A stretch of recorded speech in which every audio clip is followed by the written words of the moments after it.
Empezar a grabar. Amén.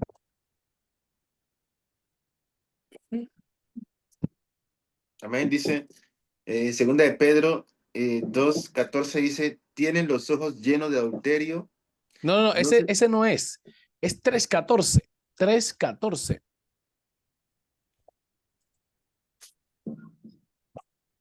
dice 3:14, por lo cual, oh amados, estando en espera de estas cosas, procurad con diligencia ser hallados por él sin mancha e irreprensibles en paz.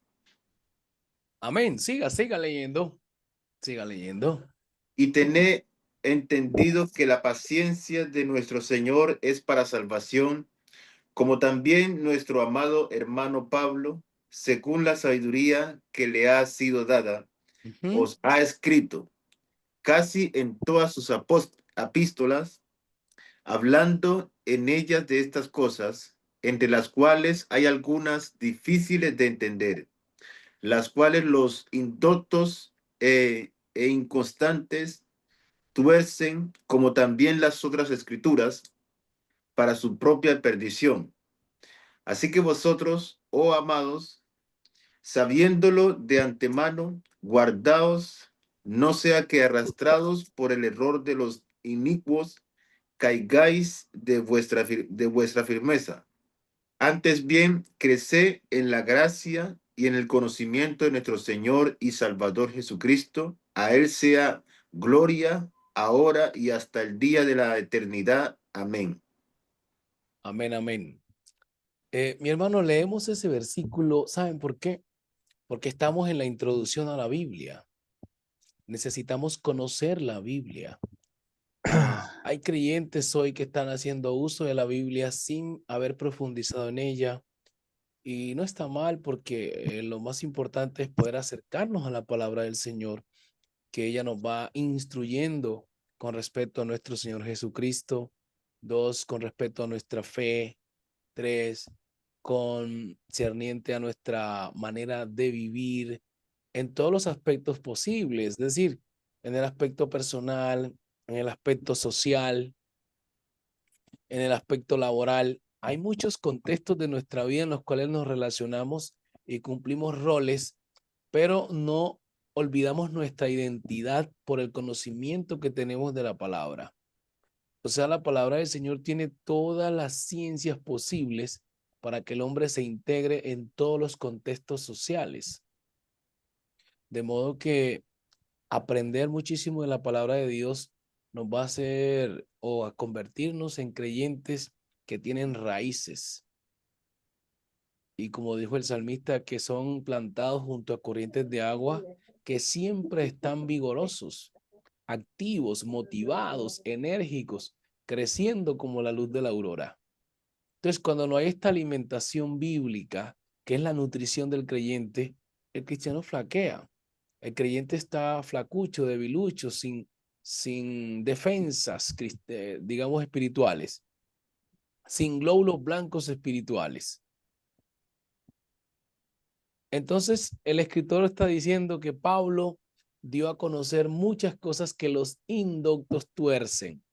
Uno lee esos pasajes y quizás no sabe por qué las palabras, piensa un momentito, las palabras no están puestas en un libro por poner. Está la causa y el efecto. Cuando se escribe por razones de peso. Puede ser para instruir, puede ser para corregir o advertir. Si usted quiere poner esas notas, son importantes. Cuando se escribía antiguamente, o en el primer siglo, tenían muchas funciones las cartas. Eran dar muchos tópicos o temáticas. Por eso es bueno leer los libros detenidamente, y los que hicieron la formación de capítulos y versículos nos facilitaron la comprensión de la Biblia. Y todo tiene una historia. Por ejemplo, uno va leyendo la carta a los Efesios y va haciendo análisis. El capítulo 1, el capítulo 2, el 3, el 4, y usted va observando que son tópicos, temáticas dentro del mismo, la misma epístola. No es solamente una temática, son varias. En el capítulo 1 habla de la bendición de haber sido adoptados para luego convertirnos en hijos. En el capítulo 2 va hablando de ese don inmerecido. Es decir, que aunque nadie daba nada por nosotros, vino alguien, nos adopta y luego nos quita el vestido antiguo, nos registra de nuevo y nos da un nombre. Nos da un nombre. En el capítulo 3 nos empieza a enseñar en ese mismo libro de Efesios de los derechos que tenemos y la autoridad que tenemos ahora que somos hijos. Si usted lee, hermano Cristian Rocafuerte, Efesios 1:3, usted encuentra la riqueza de lo que estamos hablando. Esto al menos para observar lo importante de nosotros profundizar en las escrituras y sacar toda su riqueza. Estamos en introducción a la Biblia, aprendiendo de la Biblia, conociendo la Biblia. Leamos. Amén. Efesios 1:3. Ajá. Bendito sea el Dios y Padre de nuestro Señor Jesucristo, que nos bendijo con toda bendición espirituales en los lugares celestiales en Cristo, según nos escogió en él antes de la fundación del mundo, para que fuésemos santos sin mancha delante de él. Siga. En amor, habiéndonos predestinado para ser adoptados hijos suyos Ahí. por medio de Jesucristo. Ahí, por medio. Mire que aquí hay una fraseología dentro de la gramática. Nosotros, los que están estudiando con nosotros hermenéutica o interpretación bíblica, están viendo estos puntos gramaticales para entender la palabra del Señor. Por ejemplo, si hacemos una fraseología por medio de la semántica, sacamos las palabras claves de lo que el hermano ha leído. Lo primero que pudiéramos sacar es la palabra presciencia, cuando dice que bendito sea el Dios y Padre de nuestro Señor Jesucristo que nos escogió antes de la fundación del mundo. Ese antes de la fundación del mundo es el preexistente, el que existe antes de todo y tiene un plano realizado ya antes de que las cosas existan. Esa es la preexistencia de Dios. Preexistencia. Ese es el primer término. En la preexistencia de Dios, pues nos predestinó. Es decir, voy a ponerles un cuadro pintado. Rocafuerte, el hermano Carlos, Carolina y mi persona ya estaban en la agenda de Dios para que estuviéramos en él. ¿Se da cuenta? Nosotros no lo sabíamos, pero ahí funciona otro término en Dios que se llama la presciencia. Son atributos de él. Lo vimos en lo que es introducción a la teología, conociendo obviamente las características de Dios. Y hay una de sus características que son la presciencia. El prefijo pre significa antes de, ciencia, conocimiento.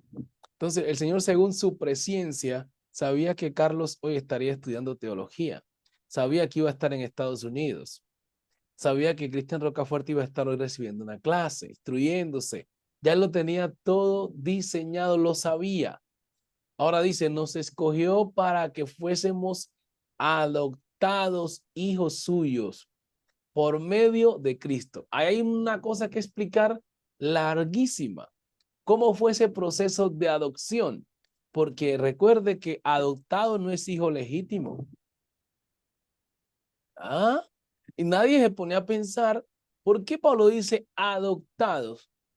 Y ustedes recuerdan que el apóstol Juan dice, amado, ahora somos hijos de Dios y aún no se ha manifestado lo que hemos de ser. ¿Cuántos han leído ese pasaje? Hermano Cristian, ¿se lo ha leído? Sí, lo he leído. Hermano Carlos. Entonces uno le presta atención a las palabras y dice, ahora, significa que antes no éramos hijos de Dios. Mire, amados, ahora somos hijos de Dios. Quiere decir que antes no éramos hijos. Por eso el libro de Efesios se llama el libro de los homeless. translate to me, bro. El libro de los homeless, ¿qué es?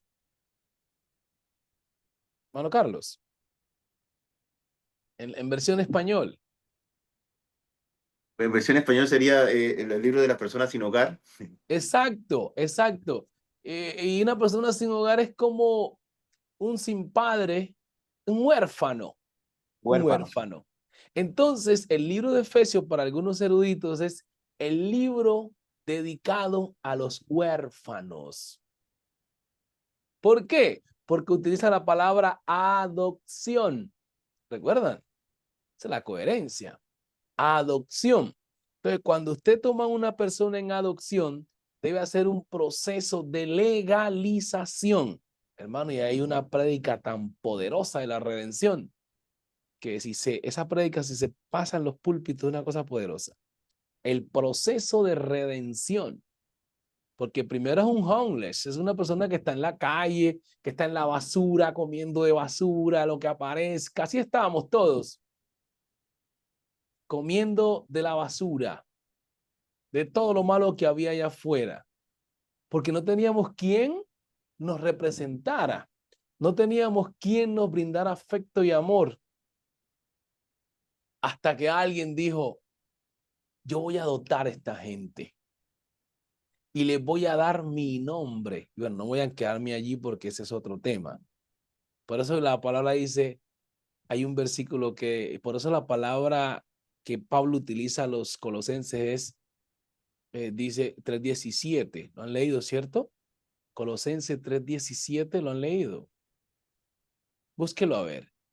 Y los versos están en la Biblia y nos dan riquezas de conocimiento para fortalecer nuestra fe. Y ahora sí vamos entendiendo estas palabras que están ahí en la palabra del Señor, valga la redundancia. Colosenses Amén. Y todo 3:17, lo que hermano. hagáis, y todo lo que hagáis, y todo lo que hacéis, sea de palabra o de hechos, hacedlo en el nombre del Señor Jesús, dando gracias a Dios Padre por medio de él. Amén. Digamos que esa es la firma de Dios. Digamos que esa es la firma de Dios. Vamos al juzgado y hay que legalizar un papel aquí que esta persona necesita ser hijo legítimo. Y la firma que van a poner del padre, ¿quién es? Su nombre, su nombre, su nombre. Entonces, al invocar su nombre, nace de nuevo.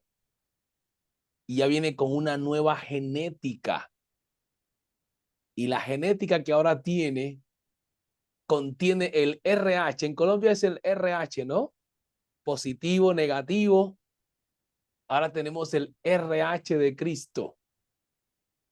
¿Sí ve? Entonces, su sangre que nos limpió, nos transmitió el ADN celestial.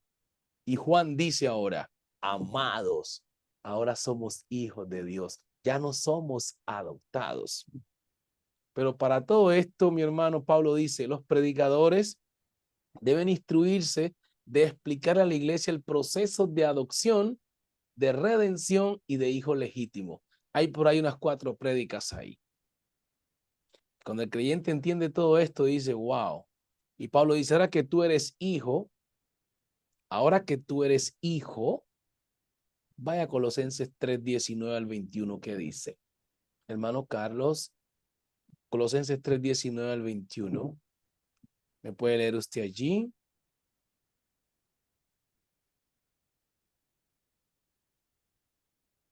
Y la hermana Carolina va a leer 1, 11 y 12 hasta el 13, puede ser, de San Juan. Estamos aquí no como haciendo un énfasis para encontrar la expresión de que estamos en introducción a la Biblia, obviamente. La expresión que dice Pedro de que los indoctos tuercen la escritura. Entonces, estamos haciendo un repaso de las expresiones de Pablo, el porqué de sus cartas, y ahora vamos a ver un amplio contexto histórico para entender algunas cosas en el por qué se escribían estas palabras en esas epístolas. Ajá. Vamos a ver, leamos por ahí. Medio Colosenses 3, 19 al 21, ¿qué dice? Dice, por cuanto agradó al Padre que en él habitase toda la plenitud y por medio de Perdón, él, perdón. ¿Estamos leyendo Efesios o Colosenses? Colosenses. Colosense. No, me equivoqué. Colosense Me equivoqué. Estamos en Efesios. Los homeless. Efesios 3:19 al 3:19. 21. Ajá, al 21. Es Efesios. 3:19. Corrección. Efesios 3:19 al 21. Ujú. ¿Qué dice? Dice, y de conocer el amor de Cristo que Ajá. excede a todo conocimiento Ay, ay, para ay, ay. Paremos un momentito porque ¿de qué estamos hablando, hermano Cristian Rocafuerte? ¿De qué estamos hablando? Yo sé que estamos en introducción a la Biblia, pero hicimos una parte. ¿Y por qué estamos tocando estos versículos? ¿De qué? ¿Por qué? Está hablando de la adopción, que somos adoptados. Pero aquí habla Ajá, del amor del Padre, del amor de Cristo. correcto. Entonces, está hablando de los adoptados, pero los adoptados no tienen derecho legítimo. ¿Ustedes acuerdan de Abraham con su criado Eliezer? Lo quería mucho y todo, pero no era legal. Entonces le dice él al Señor, Señor, pero tú me dices que me vas a dar esto y aquello. Yo lo que tengo es un criado. Es que él me va a heredar. No, no, no. Una persona que tenga tu sangre. Pero como Abraham no tenía el poder de matar a Eliezer y hacerlo volver a nacer, le tuvieron que dar un hijo. Isaac, que es un tipo de Cristo. Bien, siga leyendo ahora. Como el adoptado no tiene tanto poder. Ujú. y el 19 del principio dice, y de conocer el amor de Cristo que excede a todo conocimiento para que seáis llenos de toda la plenitud de Dios. Siga. Y en aquel que es poderoso para hacer todas las cosas mucho más abundantemente de lo que pedimos o entendemos, según el poder que actúa en nosotros. Ahí, Ah, ahí. Dice, Él puede hacer las cosas mucho más abundantemente de lo que pedimos o entendemos. Usted está orando por una persona que está enferma y usted solamente está orando por sanidad. Y resulta que esa persona en su oración recibe el Espíritu Santo, se bautiza y se convierte en un diácono de la iglesia. Y usted nomás estaba pensando que iba a orar por él. Entonces lo hace más abundantemente. Y ese poder dice que actúa ahora en nosotros. ¿Sabe por qué? Porque nos convirtió en hijos legítimos. Ahora, tenemos que ir mirando el proceso que se da de adoptado, no tiene ese poder. Es cuando se convierte en hijo legítimo. Y entonces dice Pablo, el amor de Cristo que sea a todo conocimiento, a toda ciencia. Porque para los griegos era una locura de que Carlos fuera un hijo del Señor. Para los griegos es una locura que nosotros estemos creyendo en un fantasma que no existe, que no se ve. Primera Corintios 1, hermano Cristian, versículo 18. Para los griegos esa era una locura, porque los griegos son filósofos, son personas de conocimiento de la razón y la lógica. Es ilógico que usted crea en un ser que no se puede ver y decir que está dentro de usted. Ajá, Amén. lea. Porque la palabra de la cruz es locura a los que se pierden, pero a los que se salvan, esto es a nosotros, es poder de Dios. Pues está escrito, destruiré la sabiduría de los sabios y desecharé el entendimiento de los entendidos. Amén. ¿Sigo? Ahí, ahí. Hermano Carlos, ¿quién cree usted? Ahí está hablando de los corintios eran griegos.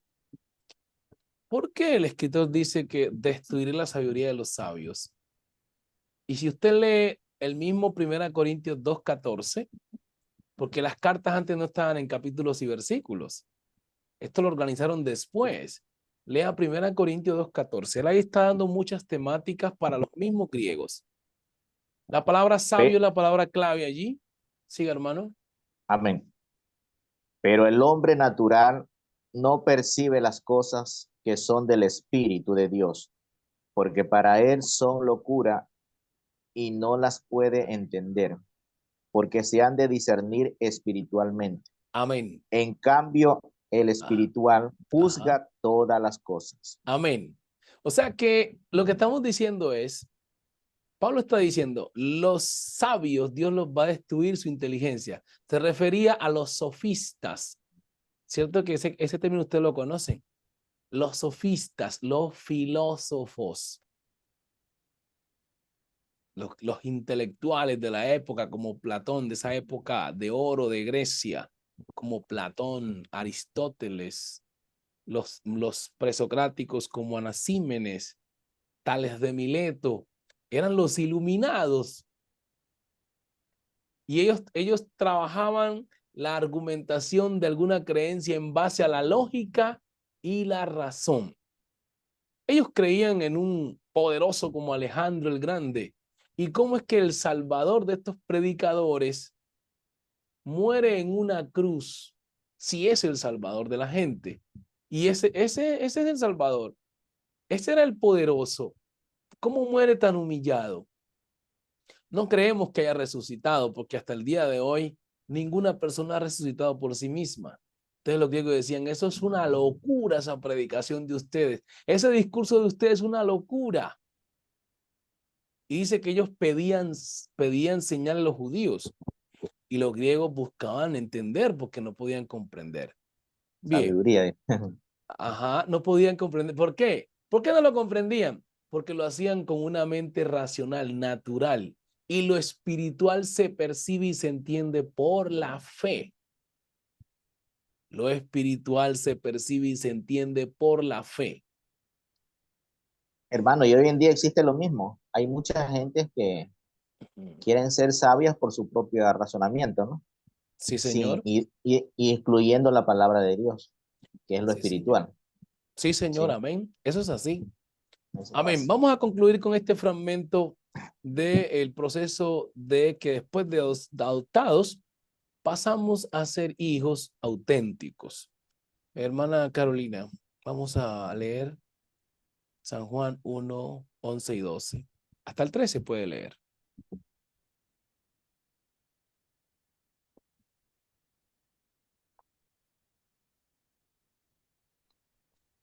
Amén. 1, 11 y 13 me dijo. 1, Al 13. 11 hasta el 13. Amén. A los suyos vino y los suyos no le recibieron.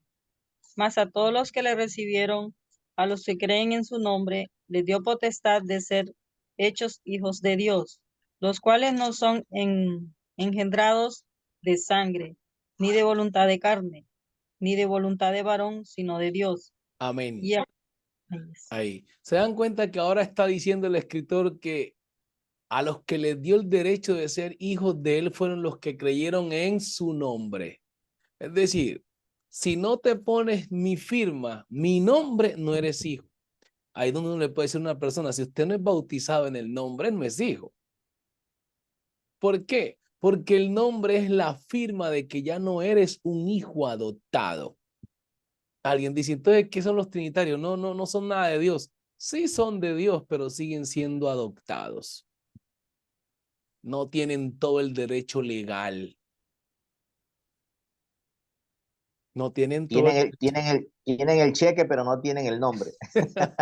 Bueno, amén, amén. Así es. Entonces no se le puede entregar la consigna. No se Amén. le- Gracias, hermano. Así es. Entonces, en estas otras perspectivas, le podemos explicar la doctrina a un trinitario, un dualista, que no esté bautizado en el nombre, explicándole el proceso de adopción. Y todo está en la Biblia, solo que a veces no tenemos las herramientas. Y vamos a trabajar hoy. Estábamos viendo en la clase anterior algo, y voy a hacerles un resumen. Estábamos viendo, voy a poner la pantalla para que ustedes alcancen acá a mirar, los que no estuvieron puedan mirar y leamos ahí Carolina Blandón, si alcanza a ver, solo voy a apagar la cámara porque casi no miro. está bien.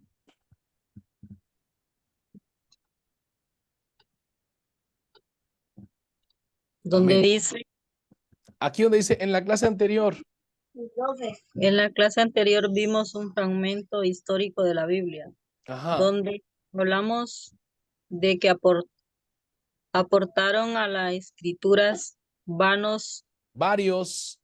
varias, casi no, como estoy usando el teléfono, Oh my goodness. varios Agiógrafos.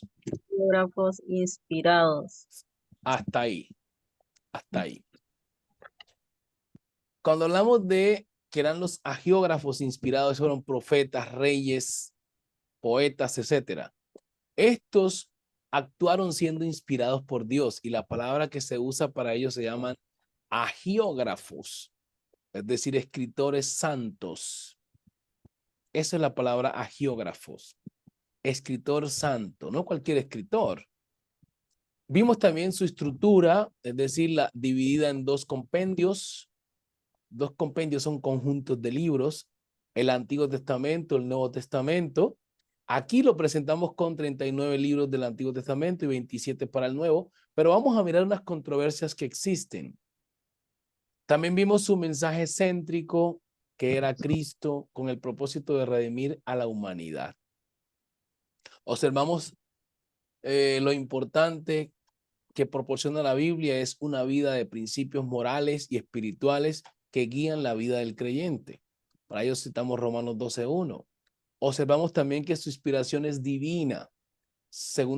Primera Timoteo 3, era segunda Timoteo 3:16. Es la palabra más correcta aquí. Vamos a corregir. Segunda Timoteo 3:16 y 17. Ajá. Además aprendimos algunos sinónimos que usa usa la Biblia como rollos, escrituras, palabra de Dios. Cuando ven esta palabra ustedes con D minúsculas asustan. Claro, que es cualquier Dios. Palabra de Dios. Y nos quedamos en la función arqueológica, que es la que vamos a estar leyendo ahorita.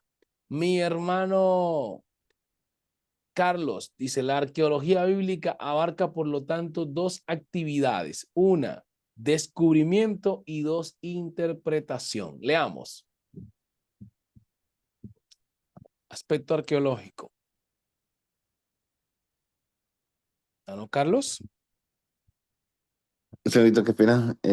Vamos a ver. ¿Dónde me dijo? En donde dice el objetivo de ambas, o sea, los dos All right. puntos que, ajá. Lo tengo.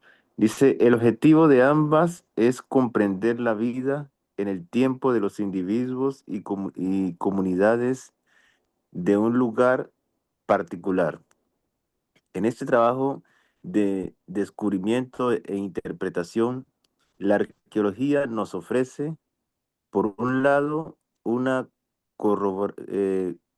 corroboración general del contexto histórico y cultural de la Biblia.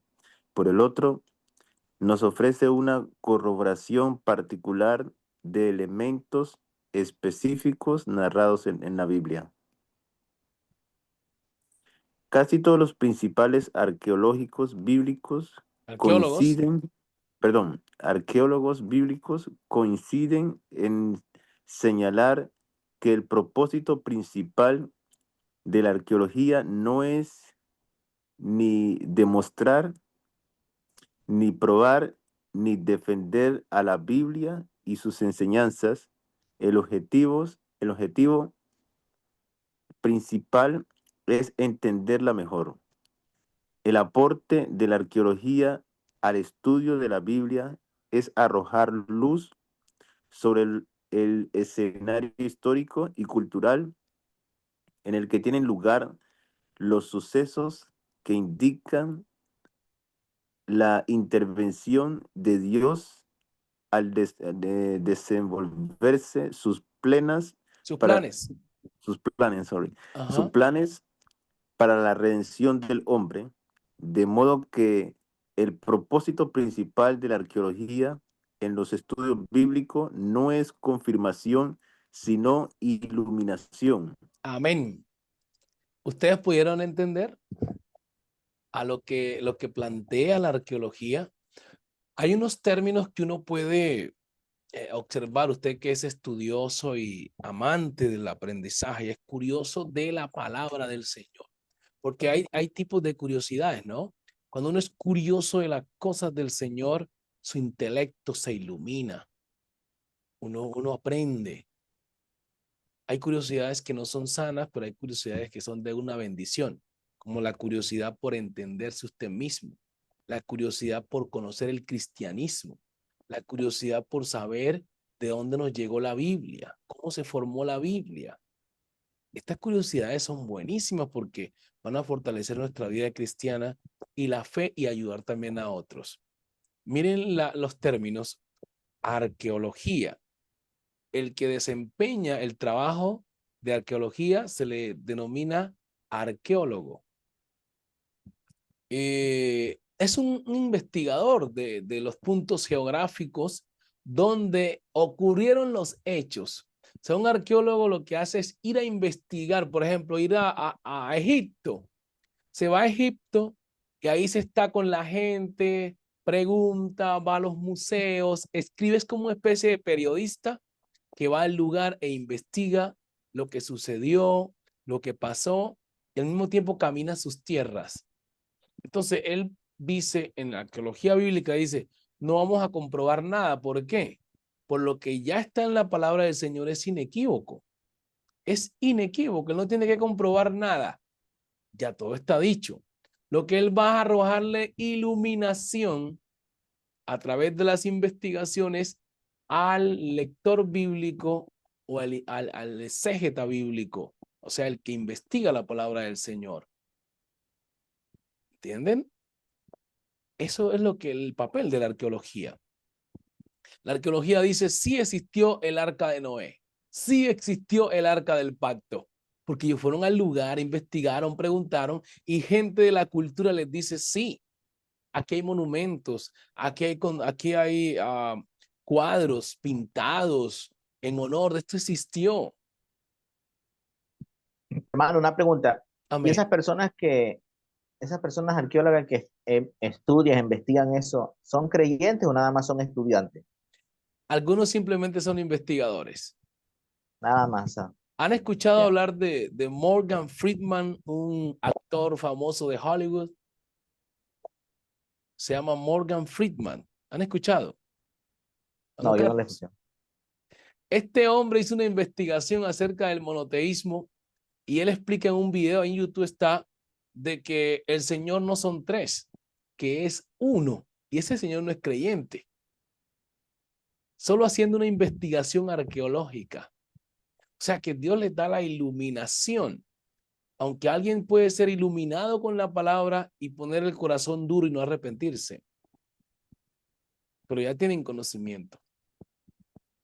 Algunos dicen que este señor Mel Gibson, cuando hizo la película de la Pasión de Cristo, casi nadie creía en ese proyecto.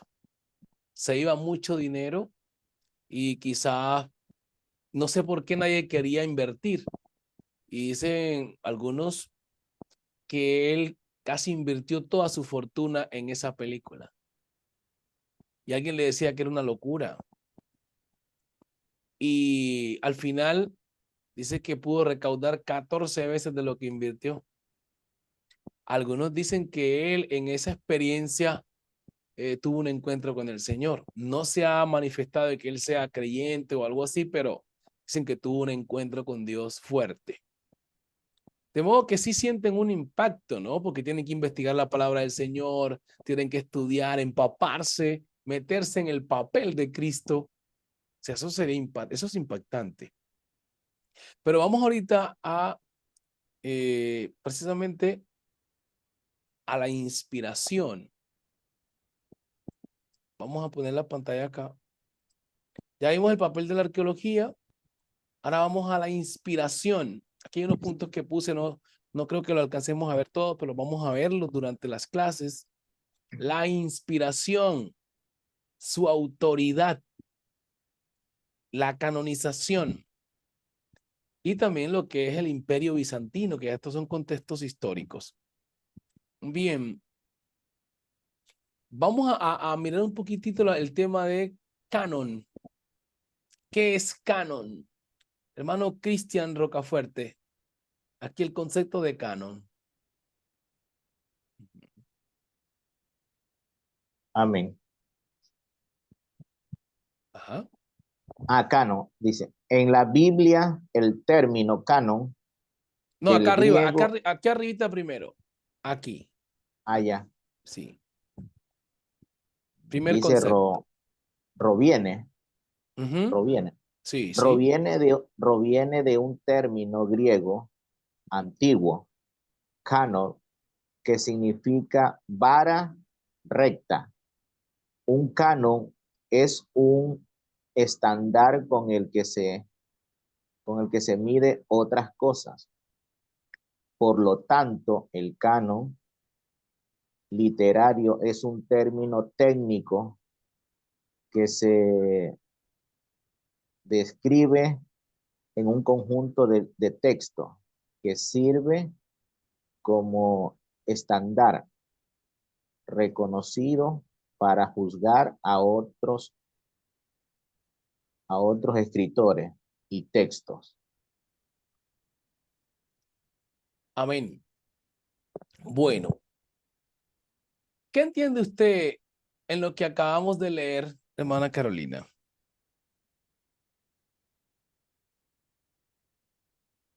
Su punto de vista.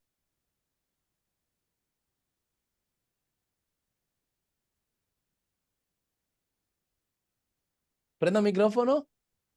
¿Qué significa la palabra canon en realidad y qué es lo que se hacía? Ahí está escrito. Ujú. Mientras Carolina se prepara, el hermano Carlos también lo pueden volver a leer. Ahí está la pantalla. Y más o menos me dan lo que ustedes entienden de lo que dice el escrito. Carlos. Bueno, yo podría entender, digamos, con mis palabras, Sí. di- eh, digamos que el cano era como digamos con mis palabras, que el cano era como un molde, el cual Ujú. se podía usar de una medida, valga la redundancia, de la palabra que está ahí, estándar, o sea, una medida que era la más lógica para Sí. medir otras cosas, para poder, digamos, servir pues de molde para diferentes cosas, para diferentes partes, en diferentes Ok. partes, ¿no? Ok. Amén. Gracias, hermano, por su aporte. Leamos ahora Carolina Blandón, el canon de concepto bíblico. Esto es para la parte literaria, porque ahí viene la palabra canon. Era que existieron otros libros antes de la Biblia, para que sepan. Vamos a leer ahora la otra parte, el otro concepto.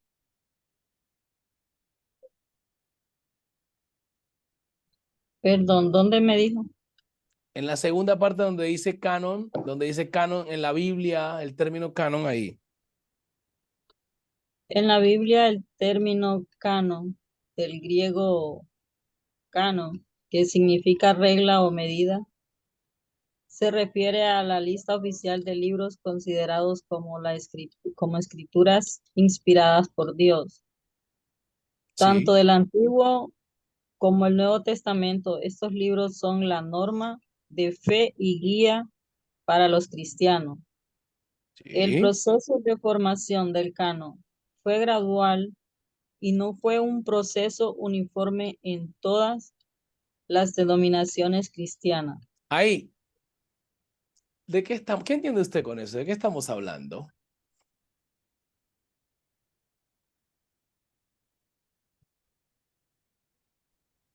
Bueno, ahí dice que el canon fue como es, Sí. eh, como todos los libros, tanto del Nuevo como el Antiguo Testamento, es como una guía para nosotros los cristianos Ujú. en la formación. Amén. Muy bien, O sea, gracias. o sea que el Tiempo, hermano canon, Cristian. Ujú. era más o menos una guía para poder inspirarme a otros libros, como la Ujú, Biblia también. ¿Ya? Esa era la parte de inspiración ujú. para uno más o menos guiarlos al contexto, digo yo, a lo que uno quería entender o estudiar. Amén, amén. Por ejemplo, voy a ponerles un ejemplo práctico. Digamos que cuando uno escribe un libro, tiene varias personas que revisan el libro, ¿cierto? Para corregir, eh, sea la gramática, para también mirar el enfoque del libro, si se sale de la narrativa. Por ejemplo, hay libros que son de texto jurídico, otros que son de texto narrativo, como cuentos, fábulas, etcétera. Entonces, si el hermano Cristian es un experto en literatura y tiene otro grupo, así como los abogados que tienen un buffet, dice, bueno, Cristian tiene ese buffet, por así decirlo, con 5 expertos. Ese buffet le vamos a llamar el sitio de la canonización. Es decir, los que miden los libros si realmente son de corte aplicativo a la vida humana o no. Entonces le aplicaban la regla y esas reglas tenían unos puntos. ¿Cuáles eran? Uno, que el que escribía el libro por lo menos tuviera un rol de profeta. Óigase bien, de profeta. Segundo, que fuera una persona de corte judía. ¿Entendiendo esto? De corte judía, muy devota, como decir hoy, como un monje, pues. Tipo muy dedicado a Dios, que haya tenido como un encuentro con Dios factible que la gente se fuese dado cuenta, como en el caso de Moisés. Moisés, para el pueblo judío, fue un hombre que habló cara a cara con Dios. Entonces, a él le aceptamos sus libros, porque es un hombre que Dios le habló y le dijo que escribiera. Entonces, esas eran las reglas. Entonces, canon era como la regla de medida de que un libro pudiera ser aceptado o no. ¿Y cuáles eran los requisitos? Uno, que hubiera visto al Señor. Dos, que tuviera un rol o función de guía dentro del pueblo judío. En este caso tenemos a Moisés, a los profetas, a los reyes, a los salmistas, tenemos a los jueces como Josué y así sucesivamente. Esto para el Antiguo Testamento. Otras reglas eran que al menos contara o narrase los acontecimientos del pueblo, muy enfocado en el monoteísmo judío. Hasta ahí les voy a hablar para que no nos extendamos tanto. Esto para la parte de lo que es canon. Vamos a seguir leyendo. Bien. Miren el contexto histórico. El contexto histórico del Antiguo Testamento, miren cómo se dice acá. La iglesia cristiana adoptó el canon de la Septuaginta. Aquí la palabra clave es Septuaginta. ¿De dónde aparece esto? La traducción griega del Antiguo Testamento. Eso es Septuaginta. Dice, y agregó los libros deuterocanónicos que no estaban en el canon judío. Aquí estamos hablando de un canon. Un canon era como un compendio de libros también. Dice, las iglesias protestantes, este es el contexto histórico, en cambio adoptaron el canon judío del Antiguo Testamento que incluyen 39 libros. Esto hablando ya del siglo XV para allá, porque hay un contexto histórico, que lo voy a explicar ahorita. Nuevo Testamento, la iglesia primitiva se fue formando una idea sobre qué libros serían parte del canon ahora del Nuevo Testamento. Son dos canon, canon Antiguo Testamento, canon del Nuevo Testamento, que son compendios de libros aprobados o inspirados por Dios. Aquí dice, basándose en criterios como la autoría que, primero, apostólica o de sus discípulos. Segundo, el uso de la liturgia y la aceptación general. El canon del Nuevo Testamento se fue consolidando a lo largo del siglo IV después de Cristo. En resumen, el canon bíblico es la lista oficial de los libros considerados como escrituras inspiradas por Dios, que sirven de norma de fe y guía para los cristianos. Eso es el canon bíblico. Cuando usted escuche la palabra canon ahora, usted simplemente dice, es que el canon se refiere a la Biblia o los libros que fueron aceptados como inspirados por Dios. En definitiva. ¿Qué es canon, hermano? Porque estos son términos académicos, ¿no? De los estudiosos como ustedes, los teólogos. Canon se refiere en palabras sencillas a los libros aceptados como inspirados por Dios. ¿Cuáles categorías deberían tener esos libros dentro del canon? En el Antiguo Testamento, que fuera un profeta, que fuera un rey, que fuera una persona que tuvo un encuentro personal con Dios y que el pueblo era testimonio de que realmente era un devoto de la fe judía. Y entre ellos también jueces, porque ustedes saben que existieron los cronistas. Ahí está el libro de las crónicas. ¿Qué es un cronista?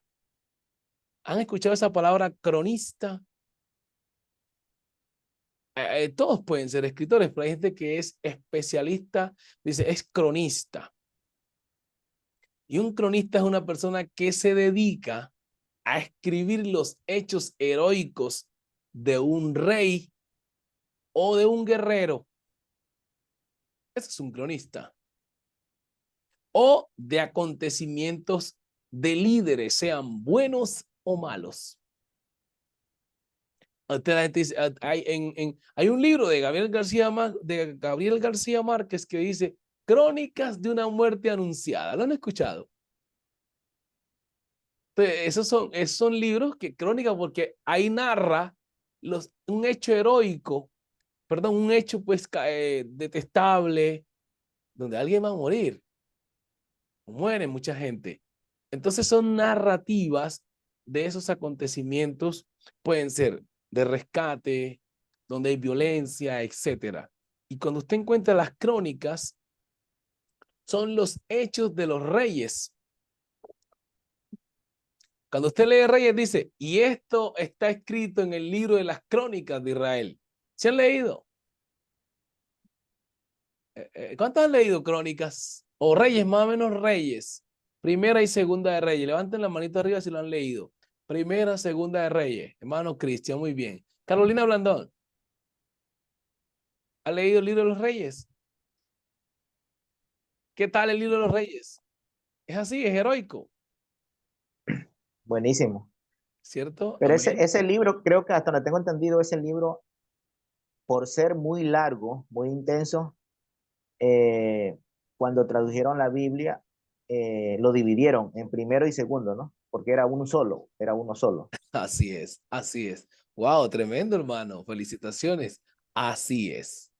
Era un solo libro.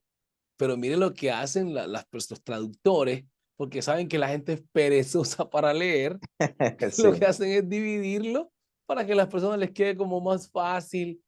Primer compendio por el segundo. Así O sea era que de uno sacaron dos. Exactamente, sí, señor. Era un solo rollo, un solo libro. Amén. Entonces aquí vamos comprendiendo lo que es canon. Es el compendio de los libros de la Biblia aceptados por Dios. Pero vamos a seguir observando algo que viene interesante dentro del desarrollo histórico de la formación de la Biblia, ¿no? Por ejemplo, para guiarnos un poco de que la Biblia es la inspiración de Dios, vamos a tener textos bíblicos que nos van a comprobar.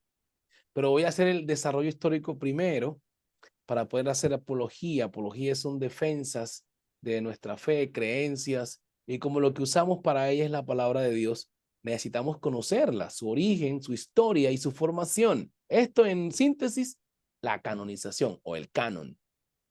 Hermano, y para nosotros debatir este tema tenemos que pensar en el canon bíblico. Ya, vamos a irlo definiendo. Bueno, hablando del primer postulado del canon, porque la hermana leyó ahorita acá, Carolina, leyó en la parte de canon acá, canon bíblico, mire lo que dice. En la Biblia el término canon es un término griego, obviamente. Significa regla o medida. Se refiere a la historia, a la lista oficial de libros considerados como escrituras inspiradas por Dios. Tanto el Antiguo como el Nuevo Testamento, estos libros son de norma de fe y guía para los cristianos. Aquí viene otro punto, la formación del canon. El proceso de formación del canon fue gradual, o sea que no fue de la noche a la mañana, no se hizo de un día para otro. Pasaban años, 50 años, 100 años para escribir. Fue un proceso uniforme en todas las denominaciones cristianas. O sea, aquí viene. Pensemos primeramente en el primer canon, el canon del Antiguo Testamento. Entonces escriban en sus notas, primer canon, canon del Antiguo Testamento, y lo vamos a comprobar. Primer canon, canon del Antiguo Testamento, o sea, compendio de libros.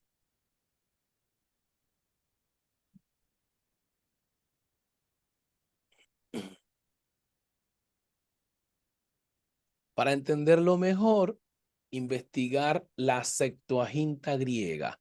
Ahora les voy a dar un poquito de la Septuaginta.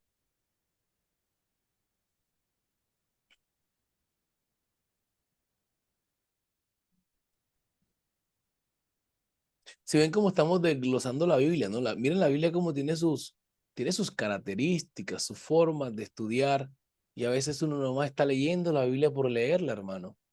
Y pues no se le ilumina el intelecto porque no está sabiendo leer la palabra del Señor. Yo sí había escuchado el canon, pero no de esta manera. De razón, el otro día escuché hablando a una Ajá. musulmana, creo que era, una Sí. musulmana. Ella decía, nosotros creemos en el canon, pero no Ujú. creemos en el Nuevo Testamento, decía. Bueno, entonces ahorita va a comprender eso. Siga. Sí. Ah, Entonces yo me la quedé viendo, pero ¿cómo tú dices? Y para ellos Jesús, pues realmente es un hombre ajá. común, normal, que vivió Amén. como cualquiera uno de nosotros. Gracias, hermano, Sí. por ese aporte, porque aquí es donde vamos a entender por qué esos dos musulmanes no creen en Jesús. Es comprendiendo el canon. Creemos en el canon, pero la pregunta es ¿cuál canon? Porque son dos canon. Aunque existieron muchos canon, pero los que están aprobados, dos canon. Canon del Antiguo Testamento es el primero y el canon del Nuevo Testamento. Vamos a ir observando porque aquí es donde viene la riqueza. ¿Qué escribieron en sus notas? ¿Quién me puede decir qué escribieron ahí?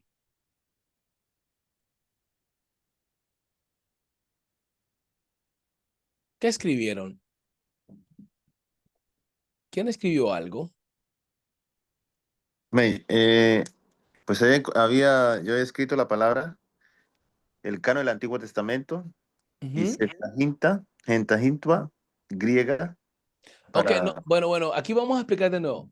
El canon del Antiguo Testamento, ¿cierto? Para entenderlo Ajá. mejor, investigar la Septuaginta griega. Para entenderlo mejor, estudiar la Septuaginta griega. ¿Cierto? Eso. El segundo canon o Nuevo Testamento. Segundo canon o Nuevo Testamento.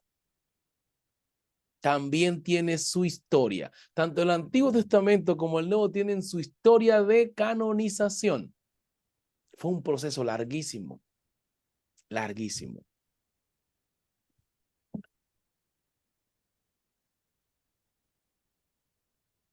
Cuando uno entiende esto, es que uno dice, le preguntan a usted, y hermano, ¿y qué Biblia cree que Jesucristo usaba cuando citaba los versículos?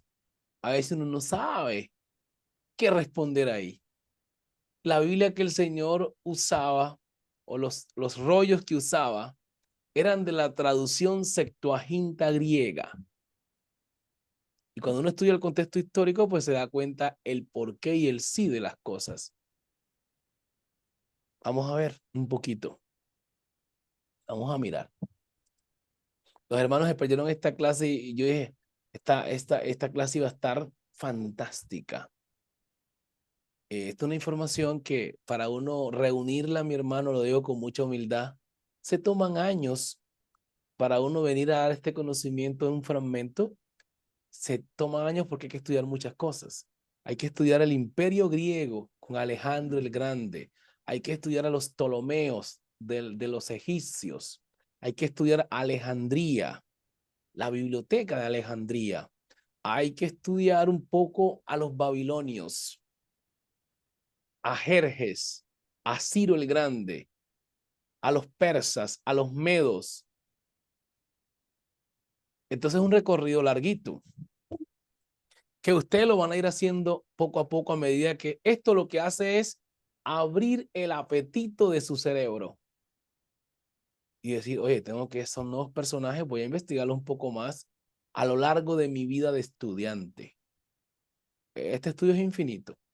Bien, ajá.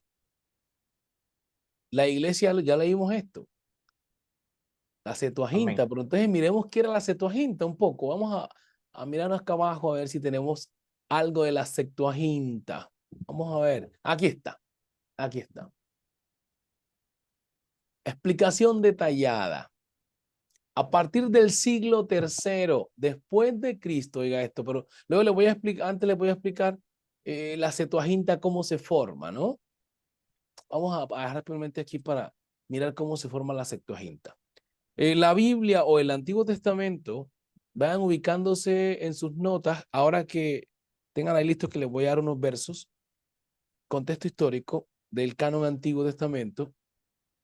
La formación se da primeramente con el Pentateuco, los primeros 5 libros de la Biblia, que se llama los 5 estuches, primeros 5 libros. Estos estaban en hebreo, en hebreo. Luego vienen los otros libros y ustedes saben que el pueblo se da lo que se llama el exilio, donde va el pueblo del Señor y es cautivado en Babilonia. Ahí estuvieron ¿cuántos años? 70 años. ¿Qué lengua aprendieron ahí? Aprendieron la lengua caldea, que es una lengua aramea. Hermano Cristian, vaya a leer rapidito Daniel 1, para ir comprobando con la Biblia, porque como esto queda grabado y mucha gente lo ve. Me escribió un hermano de Nicaragua, fue un video que subimos, que algunos están suscritos al canal, y en un libro, en un video de interpretación bíblica de las categorías gramaticales, he visto que más de uno me ha escrito diciendo, hermano, qué video tan importante. Apenas vimos un poquitico de las características gramaticales para interpretar la Biblia. Es decir, que la gente está viendo esta información. Pueden ser de nuestra iglesia o no. Entonces vamos a comprobar por la escritura de que ellos primeramente, la lengua hebrea, se empezaron a escribir los primeros libros, pero luego se traducen los libros al arameo. La ley de Moisés se traduce al arameo por Esdras. Leamos entonces ahí, hermano. Daniel me dijo, Ujú. Daniel 1, Daniel 1. 1:1. Ya. Dice la palabra de Dios, en Ujú. el año tercero del reinado de Joasí, rey de Judá, vino Nabucodonosor, rey de Babilonia, a Jerusalén y Ujú. la sitió. Y el Señor entregó en sus manos a Joacim, rey de Judá, y Sí. parte de los utensilios de la casa de Dios, y los trajo a la tierra de Sinar, a la casa de su Dios, y colocó los utensilios en la casa del tesoro de su Ujú. Dios. Y dijo el rey a apenas, Sí. jefe de sus eunucos, que trajesen de los hijos de Israel del linaje real de los príncipes, muchachos en quienes no hubiese tacha alguna de buen parecer, enseñados en toda sabiduría, sabios en ciencia y en buen entendimiento, idóneos para estar en el palacio del rey, y que les enseñase las letras y la lengua de los caldeos. Ahí. ¿Se dio cuenta? Eso es contexto histórico. Ahí está. Amén. Ellos son cautivados, como ellos hablan hebreo, necesitamos unas personas que trabajen con el rey, pero no cualquier persona, gente de los príncipes, los que estaban en la alta alcurnia, de los muchachos que tienen sus propios profesores, como tenía Alejandro el Grande, que tenía sus propios tutores. Nadie podía pagar en esa época un tutor, un profesor personalizado que les enseñe ciencia de antropología, le enseñe geología, cosmología. No, la gente rica era que pagaba por eso.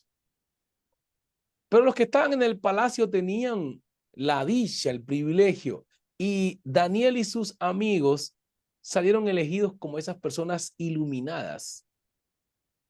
Y el rey dijo, enseñen la lengua caldea. ¿Para qué? Para que aprendan a interpretar el lenguaje del rey, las escrituras, los libros, etc. Y la lengua caldea no es más que la lengua aramea. Escriban sus notas, lengua caldea es lengua aramea. La lengua aramea es hija de la hebrea. ¿Saben por qué? Cuando ustedes estudian la antigua Mesopotamia, palabra clave, van a encontrar que Babilonia está allí en el Medio Oriente, donde queda antigua Mesopotamia, y estas lenguas se fueron repartiendo en ese mismo Medio Oriente. Son lenguas semíticas. Son lenguas semíticas, lenguas acadias, de origen sumerio precisamente. Entonces, estudiar antigua Mesopotamia es muy, muy bonito. Cuando usted lee Génesis 11, se va dando cuenta que ahí hubieron lenguas, pero todo estaba en ese continente que es llamado Antigua Mesopotamia, la ciudad entre dos ríos. Y dice que se fueron repartiendo cada uno según su lengua. Ahí fueron unos para Babilonia, otros fueron para Nínive, otros vinieron para acá, para Siria. Y así, son lenguas semíticas. Ahora bien, la lengua aramea es hija de la hebrea. Y la aramea, la griega es hija de la aramea. Por eso las letras hebreas se parecen con las arameas. Lo único es que la griega se aísla un poquito. Las letras que se le escribió en la pared creo que eran en letra, creo que aramea, ¿no? Belsasar, sí señor, a Sí, Belsasar. Por eso no las ajá. entendió. No las entendí, sí. ¿Se da cuenta? No Ajá, las entendió. no las Ajá. entendí, exacto. Entonces, aquí estamos poniendo el contexto histórico de que el pueblo está 70 años ahí y pues aprenden esa lengua.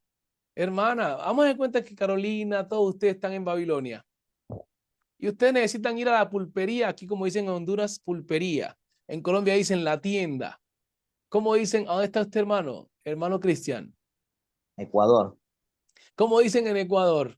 A la tienda. peluquería, peluquería, Pulpería. peluquería, No, a la tienda que compran abarrotes, víveres. bodega. Ah, bueno, acá también dicen bodega, pero en Venezuela también le dicen bodega a la tienda. Ajá. La bodega. Aquí le dicen pulpería. En mi país le dicen la tienda, el chuzo, el granero, etcétera. Hagamos de cuenta que usted necesita ir a comprar la leche, comida, arroz, y cuando llega allá, nadie habla hebreo. Nadie habla hebreo. Usted no puede comprar. ¿Qué le toca hacer ahora? Ahora usted mete a sus hijos al colegio de Babilonia y las profesoras que hablan lengua caldea. Entonces, ¿sus hijos qué van a hablar? Pues lengua aramea, señores. 70 años casi que olvidan la lengua hebrea. Y como el nombre del Señor no se podía decir de cualquier manera, Por eso muchos perdieron la pronunciación del nombre y simplemente lo llamaban por sus características. Adonai, que significa Señor. Shaddai, que significa Todopoderoso. Jireh, que significa el Señor que provee. O sea, por sus características en vez de buscar un nombre. Ahora sí, porque él dice el versículo de Isaías, por tanto mi pueblo sabrá mi nombre.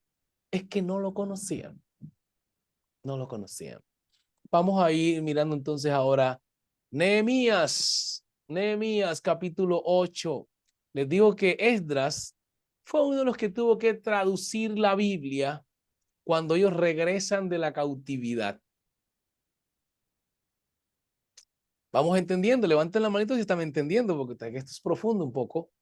Amén, amén. Amén. Nehemías, hermano Carlos, 8:1. Va a leer usted. Nehemías 8:1 hasta el versículo 9. La hermana Carolina se ubica en el el versículo 9:13.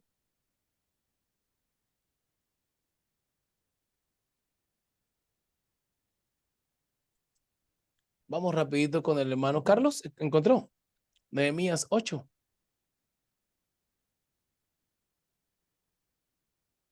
Un segundito, qué pena. 8:9 dijo.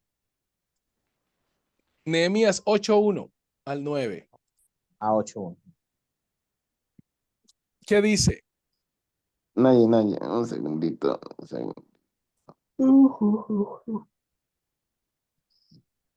Ujú. Si no, lo tiene el hermano Cristian. Amén. Léalo pues. A ver, qué pena. Tranquilo, hermano Carlos. Dice la palabra, Amén. venido el mes séptimo, Ujú. los hijos de Israel estaban en sus ciudades y se juntó todo el pueblo. Amén. Como- Escuchen, ya el pueblo está en su ciudad. Ya volvieron a Jerusalén. Recuerden que el templo está destruido, pero necesitan levantarlo de nuevo. Y ahí está quién, Nehemías y está Esdras. Siga. Amén. Y se juntó todo el pueblo como un solo hombre Sí. en la plaza que está delante de la puerta de las aguas. Y Ujú. dijeron a Esdras, el escriba, que trajesen el libro de la ley de Moisés, la cual Jehová había dado a Israel. Amén. ¿Saben que un escriba, la función de él cuál era? Escribir la Torá, escribir los libros de la palabra del Señor o traducir al mismo tiempo, escribir y traducir. Ahora, mira, era un papel tan duro porque allá no se permitían los tachones como hacemos hoy o las réplicas, no. Si cometía un error, había que repetir todo el escrito. Mira qué impresionante. Esdras era el escriba y una persona que escribe tiene que saber bien de literatura y para hacer traducciones también saber varios idiomas.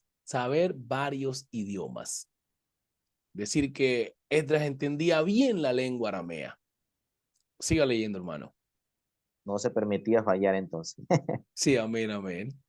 Amén. Dice versículo 2. Y el sacerdote Esdras trajo la ley delante de la congregación, Ujú. así de hombres como de mujeres, y de todos los que podían entender el primer día del mes séptimo. Y le leyó en el libro delante de la plaza que está delante de la puerta de las aguas, desde el alba hasta el mediodía, en presencia de hombres y mujeres y de todos los que podían entender, y los oía de todo el pueblo. Estaban atentos al libro del rey. Y el escriba Esdras estaba sobre un púlpito de madera. Espérate. ¿Ya encuentra la palabra púlpito ahí en esa traducción? Ah, Sí. mire, mire que las cosas están en la Biblia, sino que la gente no investiga. Dice que Amén. no, ahí está, un púlpito. ¿Cómo era el púlpito? No era como el púlpito de ahora. Quizás era un pedazo de palo, qué sé yo, pero había un púlpito ahí y estaba editando. Ahora miren lo que pasa hoy, que la gente no aguanta ni 2 horas, ni 1 hora en la prédica. Y aquí Esdras no está ni predicando, está solo leyendo casi mediodía y la gente Wow. atenta. Ajá, ¿Verdad? siga leyendo. Amén. Hasta el Dice, 9. y el escriba Esdras estaba sobre un púlpito de madera que había hecho para ellos, y junto a él estaba Matatías, Sema, Anías, Urías, Hilcías y Maasías. A su mano derecha y a su mano izquierda, Pedaías, Misael, Malquías, Haxu, Asbas, Dana, Zacaría y Mesulac. Abrió pues Esdras el libro a ojo de todo el pueblo, porque estaba más alto que todo el pueblo. Y cuando lo abrió, todo el pueblo estuvo atento. Bendito entonces Esdras, y de Jehová Dios grande, y todo el pueblo respondió amén, amén, alzando su voz, y se humillaron y adoraron a Jehová, inclinaron a tierra, y los levitas, Jesuas, Bani, Serabía y Jamí, Amén. Acub, Hermano, ¿en qué versículo va? en el 7. Léame el 9. Y dice, y Nehemías, el gobernador, y el sacerdote Esdras escribía, y los levitas que hacían entender al pueblo dijeron a todo el Espere, pueblo, repita esa frase de los levitas. Ajá. dice, y Nehemías el gobernador Ujú, y el sacerdote Esdras escribía, ujú. y los levitas que hacían entender al pueblo dijeron a todo el pueblo. ¿Qué significa esa palabra? Le hacían entender. No significa que le traducían. Quiero que me corrijan. Ellos le hacían entender al pueblo. Quiere decir que ellos traducían lo que ellos estaban diciendo en esa lengua. Amén. ¿Ok? Para que entendieran. Amén, amén. ¿Y por la causa cuál es? De causa a efecto. ¿Cuál es la causa? Que vienen de una tierra donde han estado más de 70 años y han aprendido una lengua diferente a la que estaba escrito los libros de Moisés. Entonces, mire lo que dice ahí. El gobernador y Esdras escribían. Y ahora los levitas tienen otros papeles de hacerle entender al pueblo esas palabras que están hablando en ese idioma. Bien. Le Hay como, traducían, como quien dice. exactamente, por eso la Biblia es escrita en 3 idiomas, hebreo, arameo y luego el Sí. griego. Aquí viene otra historia con el griego.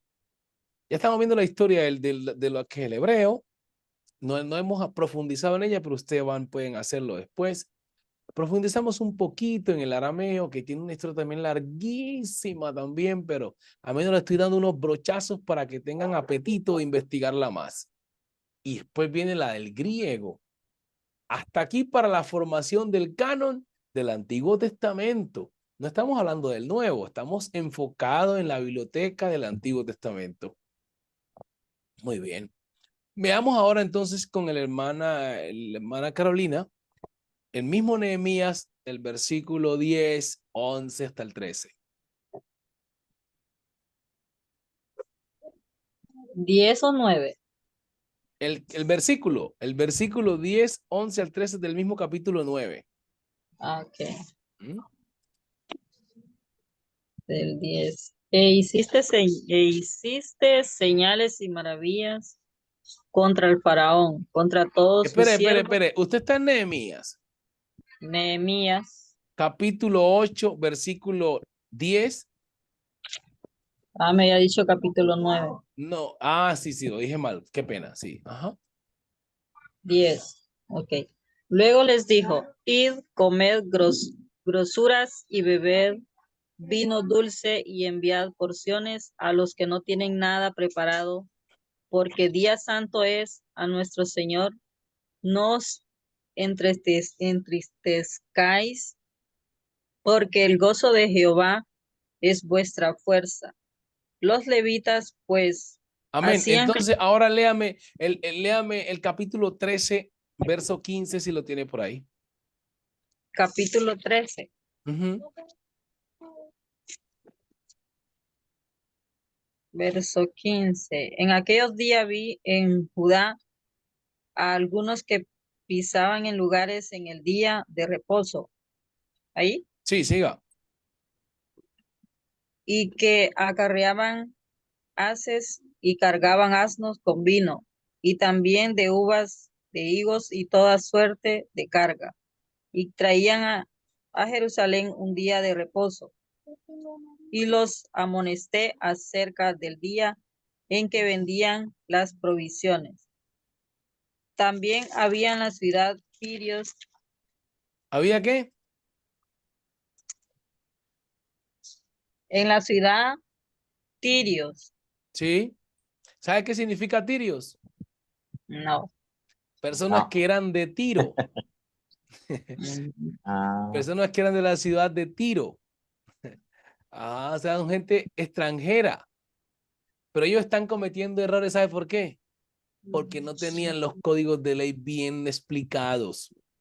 Sigue hasta el verso 18. Que traían pescado y toda mercadería, y Ujú. vendían en día de reposo a los hijos de Judá en Ahí, se da Jerusalén. cuenta que los tirios, ustedes tienen que leerse el libro que les mandé a todos que estudiaron en la promoción pasada de geografía bíblica. Ahí ustedes se ubican en los de Tiro, los de Sidón, que eran lugares marítimos, como decir Puerto Cortés, como decir en Colombia Buenaventura, hermano Carlos. Entonces eran puertos donde se viajaba como lo que se llamaba el Tratado de Libre Comercio, la importación y exportación. Entonces, digamos que ahí no hay pescado y lo están exportando los tirios, que eran lugares marítimos. Ellos tomaban los pescados, o sea, vivían de la pesca y se lo vienen a vender ¿a quién? A los judíos que han vuelto del cautiverio. Y estas cosas como que no le gustó mucho a Esdras ni a Nehemías, porque son cosas que no estaban dentro del canon de la ley mosaica. Siga leyendo. Siga leyendo. Y reprendía a los señores de Judá y Ahí, les ¿se dio dijo, cuenta? Ahora se dio cuenta de lo que estoy explicando. O sea, están pasando unas cosas tremendas y el pueblo está tranquilo. ¿Por qué? Cuando uno no entiende bien la escritura, quizás se mueven ciertas cosas que no agradan a Dios, pero está tranquilo. ¿Por qué? Porque no entiende esos pasajes. Hasta que viene alguien y te explica y te dice, mi hermano, comer esto no está bien. Dice, ¿cómo así, hermano? Aquí lo dice, ay, yo leía, pero no entendía. Siga leyendo. qué mala cosa es esta que vosotros hacéis profanando así el día de reposo, Profanando, ¿no? ¿sí? Profanando. Ujú. No hicieron así vuestros padres y trajo nuestro Dios todo este mal sobre nosotros y sobre esta ciudad. Y vosotros añadís ira sobre Israel profanando el día de reposo. ¿Dijo profanando o profanando? Profanando. Ajá, exactamente, siga. Ujú. Sucedió pues que cuando iba oscureciendo a las puertas de Jerusalén antes del día de reposo, dije que se cerrasen las puertas y ordene que todas las abriesen hasta después del día de reposo. Y puse a las puertas a alguno de mis criados para que en día de reposo no introdujeran carga. Hasta Y el se 18, ¿no? quedaron. Hasta el 18 nomás. amén, ya se pasó. Se emocionó leyendo. Amén. Bueno, miren qué interesante. Uno ya va buscando estos libros y uno dice, me da gana como de leerlo. Ahora sí, porque lo entiendo el por qué está esto acá. Entonces se cometían errores. ¿Por qué? Vienen de una cultura muy pagana. Ahora sí es porque el pueblo de Israel es tan pagano, porque los tratos con las culturas, la mayoría eran paganos. Entonces ellos cometían ciertos errores. Miren, por eso hay un texto que dice la palabra, las malas conversaciones corrompen las buenas costumbres. Que usted tiene que ser amigo de inconversos. Sea amigos, pero para predicarle la palabra, ¿yo? Porque si no lo corrompen a uno.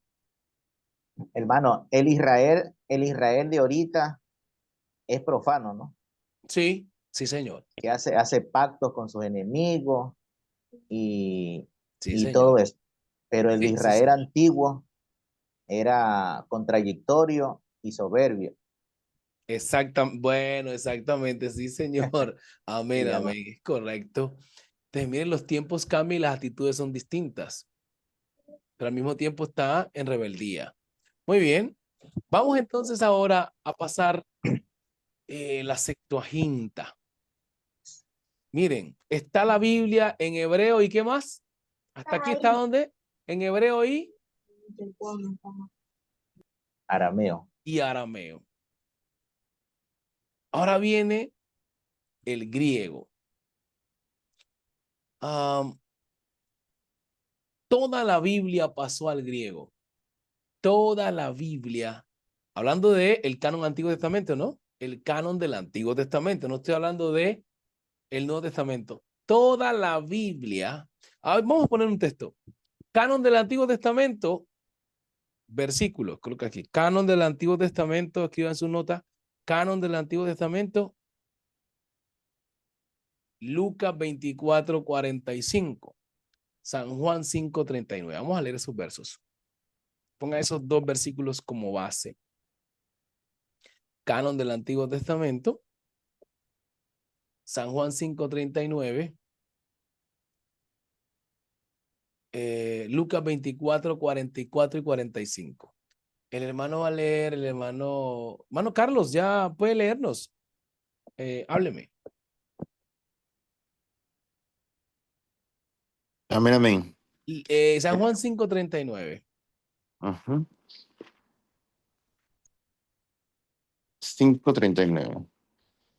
Sí, dice, escudriñad las escrituras, porque a vosotros os parece que en ellas tenéis la vida eterna, y ellas son las que dan testimonio de mí. Amén. Hermana Carolina, ¿a qué canon se refería?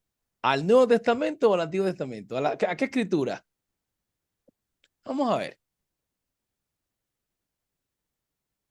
Cuando Jesús dijo escudriñar las escrituras. Al Antiguo Testamento. Ajá, buena respuesta. ¿Por qué? Porque todavía no se había escrito el nuevo. Oye, están pilosos. Gloria a Dios. Así es. Miren cómo vamos comprendiendo ahora las cosas. Leemos la palabra y no entendemos. ¿Por qué? Por la falta de estas enseñanzas, de esta comprensión que estamos adquiriendo ahora. Nosotros podemos escuchar a mucha gente peleando y discutiendo en la iglesia y no sabe esto. Y si usted se lo explica, la gente dice, ay, el hermano Cristian está saliendo con una doctrina rara. ¿De dónde usted sacó eso, hermano? Pero porque no están a ese nivel quizás. Bien. Lucas 24:45. Hermano, ¿quién le tocó? ¿Al hermano Cristian? Amén, ya lo tengo aquí. 24:44 y 45. Amén. Y les dijo, estas Sí. son las palabras que os hablé, estando aún con vosotros, que era necesario que se cumpliese todo lo que está escrito de mí en la ley de Moisés, y en los profetas y en los salmos. Entonces les abrió el entendimiento para que comprendiesen las escrituras. Mire, lo que está escrito de mí en la ley de los profetas y los salmos. Jesús nunca habló del Nuevo Testamento porque no estaba el Nuevo Testamento escrito. Y aunque la gente lee todos los días eso, dice, esa es la Biblia. Esa era la Biblia toda. No. Cuando dice escudriñar las escrituras, la gente pensaba que se refería y aún lo aplica la gente así. Mira, hermano, como dice aquí, escudriñar las escrituras. Bueno, en este contexto de ahora, se puede aplicar, pero no es la interpretación hermenéutica correcta. Cuando Jesús dijo escudriñar las Escrituras, la aplicación correcta es referido al canon del Antiguo Testamento. Hasta ahí.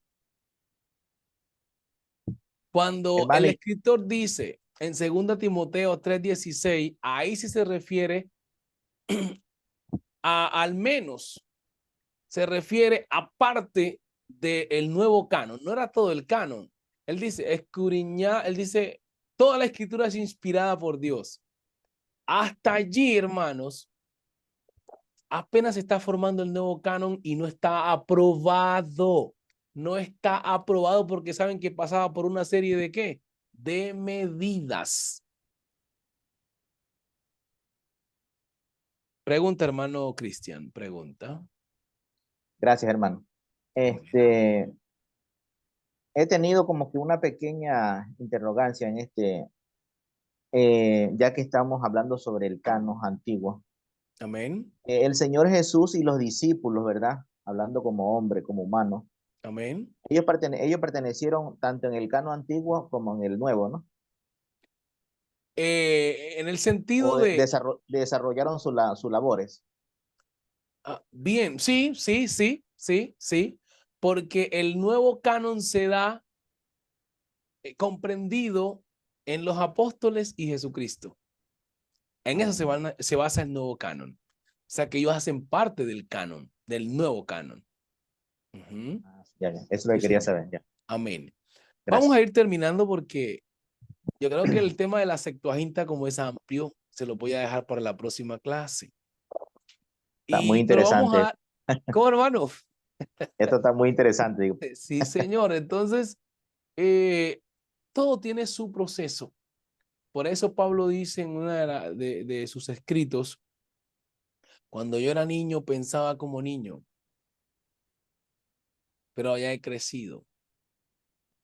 Cuando un creyente madura en el conocimiento, puede tener sus bajones espirituales, pero no se aparta, no se aparta. Usted lo ve como que está ahí, como que sí, como que uy, pero él sabe que está en la roca. Pero hay cristianos que se apartan es porque todavía no han adquirido los conocimientos necesarios para anclarse en Cristo Jesús. Yo digo que tienen una fe infundida, o sea, la que le predicó el pastor, la que predican los hermanos allí, pero ahora que usted mismo está comprobando las cosas, usted dice, es que yo estoy en la roca. ¿Y sabe por qué lo dice? No porque se lo contaron. Les voy a dar una pincelada de que existieron otros canon, hablando del Nuevo Testamento, hablando de la Septuaginta, se refiere a que el Antiguo Testamento se formó hasta, digamos, Abacú y todo esto, y Malaquías, pero estaba en hebreo y arameo. Pero cuando Alejandro el Grande en el siglo III antes de Cristo, comenzó las conquistas, por eso Alejandro el Grande es relevante en la historia. Conquistó a los Ptolomeos de Egipto. Está Ptolomeo I, Ptolomeo II. Y con Ptolomeo II, la visión, miren que como él, cuando un emperador conquista, él forma su sede en ese lugar. ¿Sabían? Un ejemplo, si Cristian es el emperador de Ecuador y conquista Colombia, lo que hace es ponerle un presidente a Colombia que lo manda a quién? Cristian desde Ecuador. ¿Ya entiende? Y ahora Amén. lo que dice Cristian es, vamos a crear una nueva constitución política. Y a esa nueva constitución es que todos tienen que adquirir el dialecto ecuatoriano. ¿Entiende? Así está en Colombia. Así está en Colombia. Así está en Colombia. Ahora, vamos a Honduras, Centroamérica. Cosa difícil, dicen, uy, Centroamérica y Suramérica, está lejos. Bueno, conquista la emperatriz, hermana Carolina, Colombia. Dice, aquí ya no va a ser el presidente hombre, sino una mujer. Y pone a una mujer de emperatriz o de presidenta allá. Ahora, ya no se va a hablar que parcero, que nada de eso. Vamos a meter el dialecto hondureño a hacer baleadas, la cultura de aquí se va a llevar ¿a dónde? A Colombia. La costi se va a llevar allá. Ahora todo el mundo tiene que empezar a aprender ¿qué? El dialecto hondureño, porque si no, cualquier error constitucional va preso. Y nadie quiere ir preso. Entonces hay que aprender la Constitución, hay que aprender el nuevo código lingüístico. Pues eso se llamó el helenismo. Los hermanos que investigaron la tarea de interpretación saben que, no sé si lo hicieron, algunos me mandaron. Eso fue el helenismo. Una ley que puso Alejandro el Grande, que todo el mundo que él conquistó tenía que hablar griego koiné. Por eso ustedes ven que el Nuevo Testamento está escrito en griego koiné, que se llama lengua común.